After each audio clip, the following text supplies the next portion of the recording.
दोस्तों आज जो हम बात करने वाले हैं बिहार होमगार्ड भर्ती 2025 की बात करने वाले हैं। इसका शॉर्ट नोटिफिकेशन आ चुका है 21 फरवरी 2025 को और वहां पर साफ साफ मेंशन कर दिया गया आपकी जो वैकेंसी रहने वाली है 15,000 वैकेंसी रहने वाली है और ये जो भर्ती है विधानसभा चुनाव से पहले पहले होने वाली है। ऐसा इसलिए जितने भी कैंडिडेट यहाँ पर सेलेक्ट होंगे उनको रैली में तैनात किया जाएगा। अगर मैं सैलरी की बात करूँ तो सैलरी भी अच्छी खासी है और उनके लिए यहाँ पर बेस्ट अपॉर्चुनिटी है, एक शानदार मौका है जिनका फिजिकल बहुत ज़्यादा स्ट्रॉन्ग होता है। क्योंकि शॉर्ट नोटिफिकेशन में साफ साफ लिखा पड़ा है जितने भी बंदे यहाँ पर सेलेक्ट होंगे वो फिजिकल के आधार पर होंगे, ना कि लिखित परीक्षा के आधार पर होंगे। देखिए जैसे ही आपका ऑफिशियल नोटिफिकेशन आएगा वहाँ पर बतला दिया जाएगा आपका जो सिलेक्शन होगा लिखित परीक्षा के आधार पर होगा या फिर फिजिकल के आधार पर होगा या दोनों के आधार पर होगा। लेकिन शॉर्ट नोटिफिकेशन में ये दे रखा है आपका जो सिलेक्शन होगा फिजिकल के आधार पर होगा, ना कि लिखित परीक्षा के आधार पर होगा। ओके, तो वीडियो के एंड तक आप बने रहिएगा और हर एक चीज़ आपको यहाँ पर बताने वाला हूँ क्या क्या रहने वाला है। टोटल पोस्ट की बात करें तो यहाँ पर 15,000 वैकेंसी देखने को मिल रही है। ये बहुत बड़ा नंबर होता है। क्या अदर स्टेट का कैंडिडेट यहाँ पर फॉर्म डाल सकता है? बिल्कुल डाल सकता है, किसी को भी मना नहीं है। योग्यता की बात करें, अगर आप सिंपल 12th पास हैं तो आप यहाँ पर पूरी तरीके से आवेदन कर सकते हैं। आयु सीमा की बात करते हैं, अगर आप जनरल से आते हैं तो मिनिमम एज 18 साल होनी चाहिए और मैक्सिमम 25 साल होनी चाहिए। जैसा कि आपको पता है बिहार के अंदर BC और EBC कास्ट चलती है, तो मेल की एज 18 से 27 साल होनी चाहिए, मिनिमम 18 और मैक्सिमम 27 साल। तो यहाँ पर फॉर्म भर सकते हैं। BC EBC female candidate minimum 18 और मैक्सिमम 28 साल एज मांगी जा रही है। SC ST वालों की एज मिनिमम 18 और मैक्सिमम 30 साल मांगी जा रही है। चलिए फॉर्म फीस की बात करते हैं। अगर आप जनरल से आते हैं, BC से आते हैं, EBC से आते हैं या EWS से आते हैं तो फॉर्म भरने के लिए आपके 450 रुपये लगने वाले हैं। बाकी अदर कैटेगरी का कोई भी बंदा है तो उसके 112 रुपये लगने वाले हैं। रनिंग की बात करते हैं, देखिए जब आप दौड़ने के लिए जाएंगे तो आपसे 100 से 150 रुपये मांगे जा सकते हैं वहाँ पर रजिस्ट्रेशन कराने के लिए।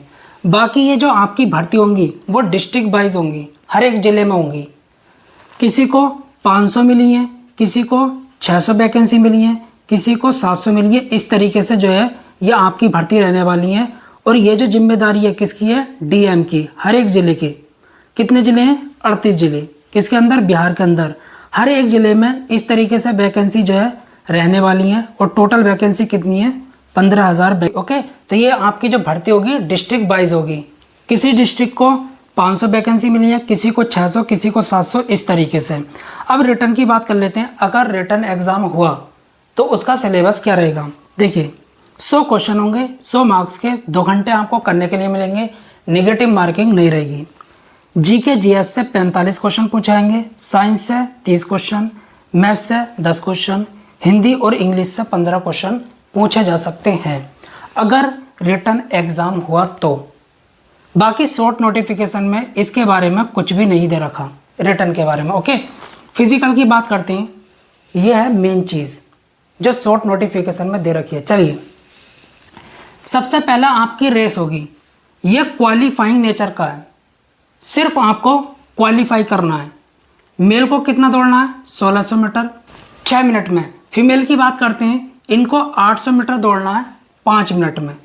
लॉन्ग जंप की बात करेंगे, लंबी कूद की, मेल के लिए 12 फीट और फीमेल के लिए 9 फीट। ये मिनिमम है, ज़्यादा कूद सकते हो लेकिन कम नहीं। अगर कम कूदे तो डिसक्वालीफाई हो जाओगे। हाई जंप की बात करते हैं, मेल के लिए 4 फीट और फीमेल के लिए 3 फीट।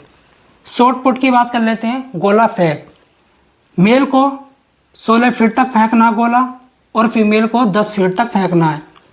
इनका जो वजन होगा शॉर्ट पुट का, मेल के लिए 16 पाउंड का और फीमेल के लिए 12 पाउंड का। यहाँ पर आपको जो अंक मिलेंगे रेस के नहीं मिलेंगे, 5 नंबर लंबी कूद के मिलेंगे, 5 नंबर हाई जंप के मिलेंगे ऊंची कूद के और 5 नंबर गोला फेंक के मिलने वाले हैं। अब बात करेंगे यहाँ पर PST की। मेल की हाइट 165 सेंटीमीटर होनी चाहिए और फीमेल की 155 सेंटीमीटर होनी चाहिए। SC ST वालों को छूट मिलेगी। मेल की हाइट 160 सेंटीमीटर होनी चाहिए और फीमेल की 150 सेंटीमीटर होनी चाहिए। चेस्ट की बात करते हैं, देखिए जो जनरल से आते हैं उनका चेस्ट मिनिमम 81 और मैक्सिमम 86 सेंटीमीटर तक होना चाहिए। और SC/ST वालों को छूट मिलेगी, इनका चेस्ट 79 से 84 सेंटीमीटर तक होना चाहिए, फीमेल का मेजर नहीं होगा। और आपको एक खास बात बतलाता हूँ, इसमें बिल्कुल भी धांधलेबाजी नहीं होने वाली। बिहार के अंदर जैसा कि आपको पता है बहुत ज़्यादा धांधलेबाजी चलती है, लेकिन अब नहीं होगा। क्यों? क्योंकि जितना भी प्रोसेस होगा लाइव रिकॉर्डिंग होगी। देखिए, आपकी जो रैली होगी, आपकी जो दौड़ होगी वो 30 अप्रैल 2025 से पहले पहले होगी। अब दौड़ में क्या क्या रहने वाला है, क्योंकि यहाँ पर क्या होता है बहुत ज़्यादा धांधलेबाजी होती है, लेकिन अब धांधलेबाजी नहीं होगी। क्यों? आपकी जो पहचान होगी वो बायोमेट्रिक डेटा द्वारा होगी। आपने फॉर्म भरा है, आपका photo, signature A to Z सब कुछ इससे पहचाना जाएगा। जब आप दौड़ेंगे, जो भी कुछ करेंगे ग्राउंड के अंदर, उसकी CCTV लाइव रिकॉर्डिंग होगी, जिससे कोई भी धांधलेबाजी ना हो। दौड़ के लिए UHF RFID टाइमिंग सिस्टम, ये एक मशीन होती है जो आपकी टाइमिंग मेज़र करेगी दौड़ने की। PST, देखिए हाइट और चेस्ट जो आपका मेज़र होगा वो एक मशीन के द्वारा होगा। फिर long jump, high jump, short put laser based system द्वारा जो है मेज़र किया जाएगा, जिससे कि 1 mm तक का पता चल जाए। ओके, कोई भी गड़बड़ी ना हो। अब बात करते हैं अप्लाई डेट की। कब से आप फॉर्म अप्लाई करेंगे? इसके जो फॉर्म निकलने वाले हैं 10 मार्च से लेकर 15 मार्च के बीच में इसके फॉर्म निकल जाएंगे। ओके, आपको जो है मेहनत करनी है किसमें? फिजिकल में। जिसका फिजिकल स्ट्रॉन्ग होगा उसका सिलेक्शन यहाँ पर 100% हो जाएगा, क्योंकि लिखित परीक्षा हो भी सकती है और नहीं भी हो सकती। लेकिन ये जो है शॉर्ट नोटिफिकेशन में मेंशन कर दिया गया है, आपका जो सिलेक्शन होगा वो फिजिकल के आधार पर होगा।